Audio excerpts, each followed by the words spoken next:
just a few days ago, you had the press conference, as you said, in Malacanang with other cabinet secretaries, and the issue that you tackled then is this child exploitation and pornography.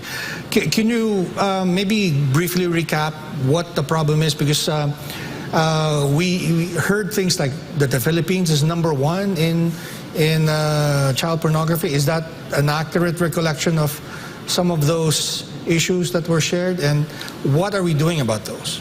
Well, that ranking, it can be challenged. Okay. It actually came from an unverified source. Okay. So that has to be validated. Okay. But the thing is that we it's are bad. up there. We are up there. Okay.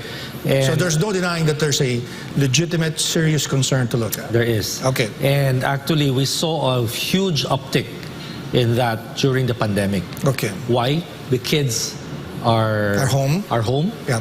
The parents are jobless. Right. And they are looking for income. And they felt that the easiest way is take photos, take videos of their kids. They claim is that they cover their faces anyway. Right. So you don't see the faces. But it removes the dignity out of the child. And we know that the trauma that the child will carry all throughout their lives is there. But the parents doesn't seem to be aware, either because of lack of education or because of desperation. Right. So they're trying to justify it with economic distress and. Yes, and so they do it. And in fact, what is very sad is, for instance, there are reports where the barangay knew that was happening. Okay. They reported it to the police. The police comes in and arrests the parents and takes the child into custody for the with the social welfare department. And you could hear the parents very, very angry at the barangay captain, right, for depriving them of a very good source of income for their family. During a pandemic, no less. And right? their claim is that their child is not molested anyway. Nobody's touching them. Nobody's abusing them. They just perform, and the identity is covered anyway. Right. So that's a dilemma that we have, and again, that's the dark side of right.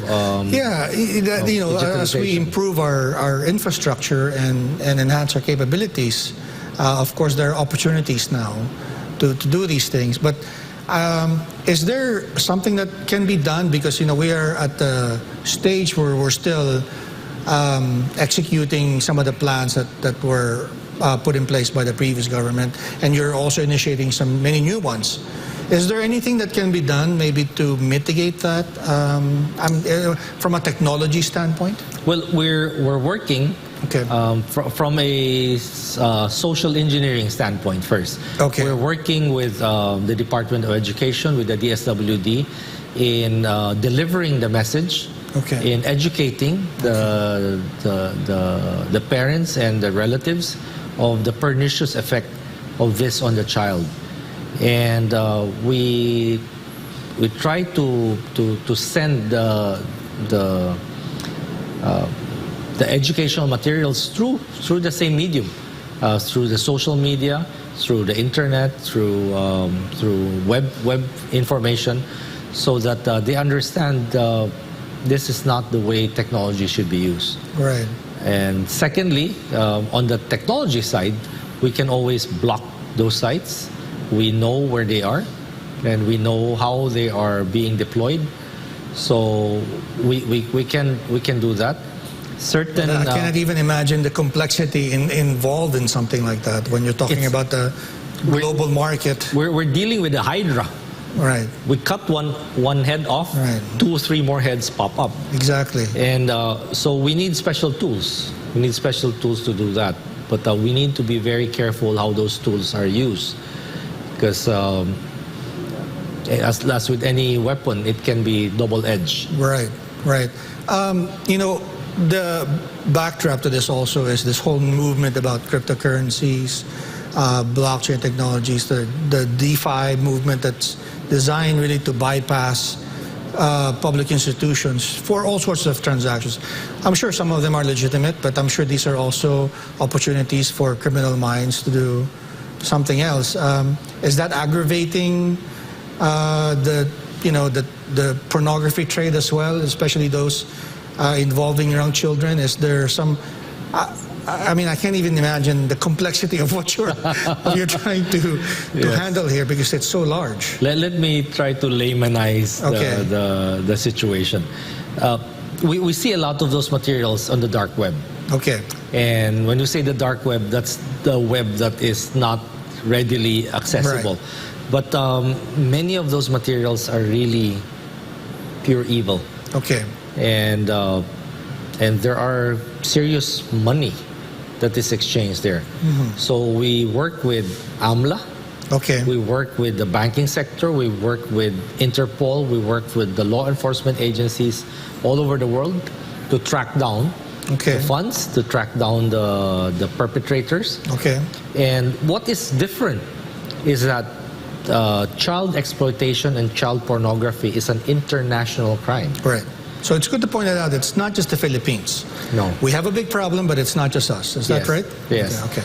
And so I explained during that forum, with the press briefing on child exploitation, explained to the parents that if you do this and we catch you and prosecute you, you will be a criminal anywhere in the world. Right.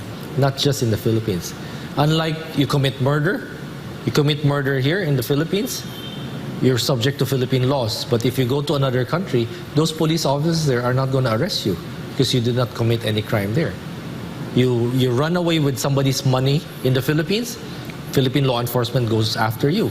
But if you go another country, you're free. Yeah. Because you did not violate their laws there.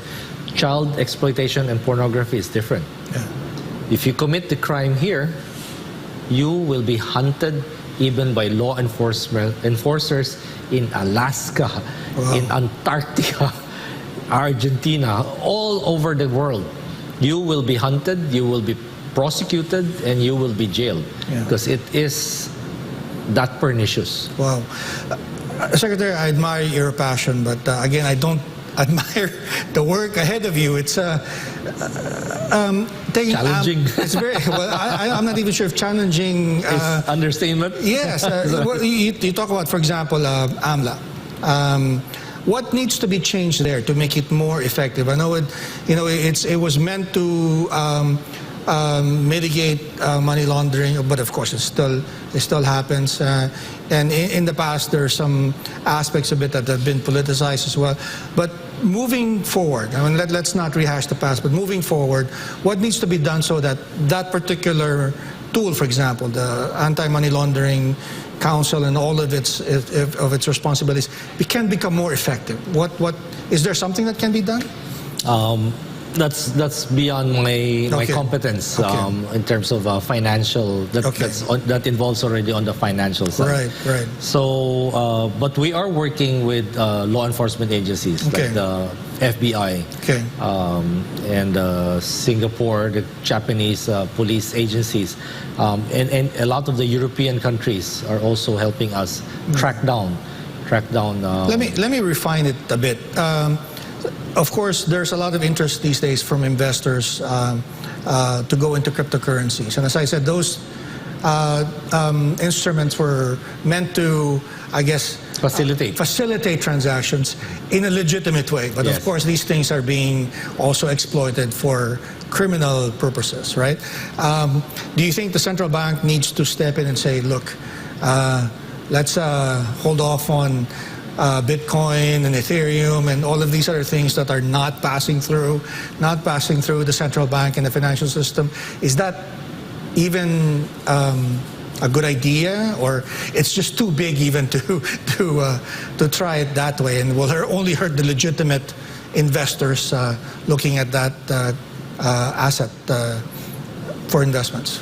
Well, as far as in my conversations with the Bangko Sentral, they have been very active in moving into digital banking and digital currency. There's a lot of good applications. Yes. Yeah. With digital currency, digital banking, digital payments. Right. So I think that's in the right direction. And we don't want to over-regulate. Right. That's a danger. That's what I'm saying. You have this big problem, but the danger is you now choke off the legitimate side of the... So I think a policy decision has to be made by the Bangko Sentral on how to manage this technology. We at the DICT can provide our inputs on the technology side of it. And then I think on the monetary policy side of it, I think they can just come up with rules on that. But this is a new game. This is a very exciting area that we're seeing. And it's actually revolutionizing the concept of even money. What is money? And so I think there's more conversations that will be coming up on this. Well, Secretary, thank you very much for your time. We exhausted our schedule for this episode, but I feel like we've only scratched the surface. If you don't mind, we'd like to call you back again some time from now, maybe when there are more developments that we can share with the public. But for now, I really appreciate you making time. But before we go, maybe you'd like to leave our audience with a brief message or some final thoughts? Well, digitalization is here now, and we are in the fourth industrial age where we see technology permeate almost all aspects of our lives. And as with any tool, it has its pros, it has its cons. There are opportunities and there are risks and dangers in this technology that we are adopting. So we have to be aware, we have to be more intelligent, we have to be smart in our adoption of these technologies. We should not be scared into going into it just because there are criminals out there, because if that's the case, there are criminals even in the physical world. And so you don't go out of the house, you don't go to the groceries because you're afraid of being pickpocketed or being robbed. So it's there. We have to be aware, and we have to just prepare ourselves, educate ourselves, know what's the situation. Call this what? Situational awareness. and adopt this technology. There's a lot of good that this technology can bring to you, to us, and to the country. And I think we are prepared. This administration is very much involved, and the direction is very clear that digitalization is an important component to our economic progress. Thank you very much. Secretary, thank you very much. Maybe in the future, your next interview will be conducted by a hologram or software.